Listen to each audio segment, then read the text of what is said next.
오늘 아침 조선일보 정치면입니다. 최 씨의 책상엔 매일 청와대 보고서가, 최순실 씨가 서울 논현동 사무실에서 각계 전문가를 만나 대통령의 스케줄이나 국가적 정책 사안을 논의했다는 이성한 전 미르재단 사무총장의 증언인데, 조선일보와 인터뷰한 게 아닙니다. 이성한 전 사무총장은 25일 한겨레 신문 인터뷰에서 라는 대목, 대표적인 보수 언론인 조선일보가 대표적인 진보 언론 한겨레 신문을 인용 보도했습니다. 이 기사 전문이 한겨레가 공개한 인터뷰 내용입니다. 반대로 한겨레 신문 보겠습니다. 최순실 민정수석 추천 문건 받아봐, 국가안보기밀 담긴 문서도 전달돼. 굵게 뽑은 기사 제목은 각각 조선일보 계열의 종편 TV조선과 중앙일보 계열의 종편 JTBC 보도였습니다. TV조선은 김종 문체부 차관이 최 씨에게 자기 쪽 사람의 이력서를 건넸다는 의혹도 제기했고, JTBC는 문건을 보면 당시 일부 언론의 문제 제기에 대한 대응 방안과 함께 스탠스까지 보고한다라고 보도했다고 상세하게 인용했습니다. 경향신문은 사면에 TV조선 뉴스 화면을 갈무리해서 실었습니다. 2014년 11월 서울 신사동의 한 의상실에서 최순실 씨가 대통령 의상을 고르고 있는 영상, 어제 TV조선에서 보도한 영상이죠. 일주일 뒤에 박근혜 대통령이 중국 베이징 TV와의 인터뷰에서 같은 옷을 입었다고 설명했습니다. 동아일보도 최순실 씨 PC 파일에 정부 개편안부터 남북 비밀 접촉 질문 내용까지 국정 운영에 관한 방대한 자료가 담겨 있었다고 JTBC를 인용해 전했습니다. 비서관 인사와 김종 차관의 인사 청탁 의혹에 대해서는 TV조선을, 최 씨에게 서면 보고가 전달됐다는 의혹과 관련해서는 한 언론, 한겨레를 참고해서 보도했습니다. 조선일보가 JTBC와 한겨레를 인용하고 한겨레가 조선일보와 TV조선을 인용하고 있습니다. 두 신문사는 주요 언론사 중에서도 보수와 진보의 대척점에서 정반대 논조로 신경전을 벌여왔었죠. 정치 성향에 따라 첨예하게 갈린 우리 언론 지형에서 무척 낯설고 의미 있는 장면인데요. 사실 최순실 씨와 관련해 지금까지 나온 의혹들은 모두 언론이 함께 풀어나간 퍼즐과 같았습니다.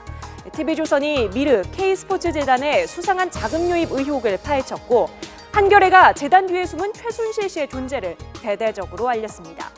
경향신문이 최순실 씨의 딸 정유라 씨의 승마 훈련에 삼성이 지원했다는 의혹을 더했고, 정유라 씨에 대한 이화여대 특혜 의혹은 결국 최경희 총장의 사퇴로 이어졌습니다. 그리고 JTBC가 최순실 씨가 버리고 간 태블릿 PC에서 믿을 수 없게도 국정운영 관련 파일을 찾아냈습니다. 진보와 보수를 떠난 기자들의 집요한 추적이 마침내 유례없는 국정농단의 본질을 하나씩 벗겨내고 있습니다. 2014년 11월 정윤회 문건이라 불리는 청와대 공직기강실의 내부감찰 문건입니다. 문건엔 정 씨와 청와대 핵심 비서관 3명 등 10명의 인사가 정기적으로 만났고 청와대 내부 사정과 인사 문제를 논의했다는 주장이 담겨 있었습니다. 검찰이 정윤회 문건을 허위로 결론 내리면서 비선 실세 의혹은 잠시 사그러들었으나 이번에 최순실 씨의 등장으로 다시 주목받고 있습니다. 제기된 의혹에서 정윤회 대신 최순실의 이름을 넣으면 청와대 비서관 회동부터 국정 논의까지 앞뒤가 설명되는 부분이 많기 때문입니다. 일각에선 정 씨가 박근혜 대통령의 동생 박지만 이지회장과 권력 다툼을 벌였다는 의혹이 나왔는데, 이 싸움의 주인공도 최순실 씨였다는 관측이 많습니다. 정윤회 의혹으로 검찰 수사까지 받은 박 회장은 어찌 보면 엉뚱한 상대와 진실 게임을 벌인 셈이란 해석이 나옵니다. 정윤회 씨가 박근혜 후보 당시 대권 플랜을 주도하던 논현동팀, 삼성동팀 등을 이끌었다는 이야기도 있으나 여기에도 최순실 씨를 대입해보면 이번 사태와 연결될 수 있습니다. 정윤회 의혹이 제기된 지 2년 만에 불거진 최순실 사태. 이번엔 각종 의혹들이 제대로 규명될지 주목됩니다. 연합뉴스TV 팽재용입니다. 2014년 7월 대통령 비서실의 업무보고가 진행된 국회 운영위원회입니다. 더불어민주당 박영선 의원은 당시 야당이 비선 조직이라고 주장한 만만회, 만만상회의 한 사람인 이재만 총무비서관의 행적을 거론했습니다. 이재만 총무비서관이 서면 자료를 잔뜩 싸들고 외출하는 것을 봤다는 사람이 있습니다. 자주 그것도.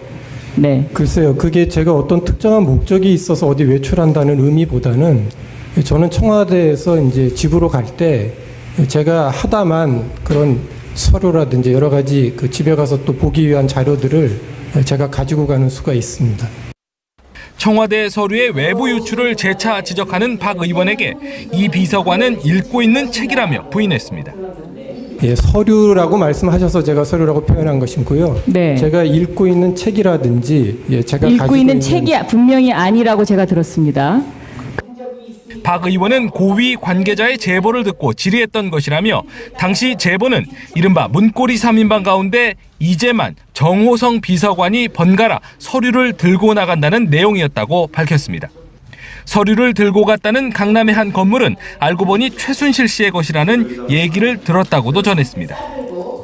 제가 알기에는 지금 강요들이 대통령과 대면 보고를 못하는 것으로 알고 있습니다. 진영 장관도 대면 보고 문제 때문에 사퇴를 했다고 밝히신 적이 있고요. 박 의원은 당시 세월호 참사 당일에도 박근혜 대통령에게 대면 보고가 아닌 서면 보고가 이루어진 것은 국민이 납득할 수 없는 상황이라고 지적했습니다. 연합뉴스TV 임광빈입니다.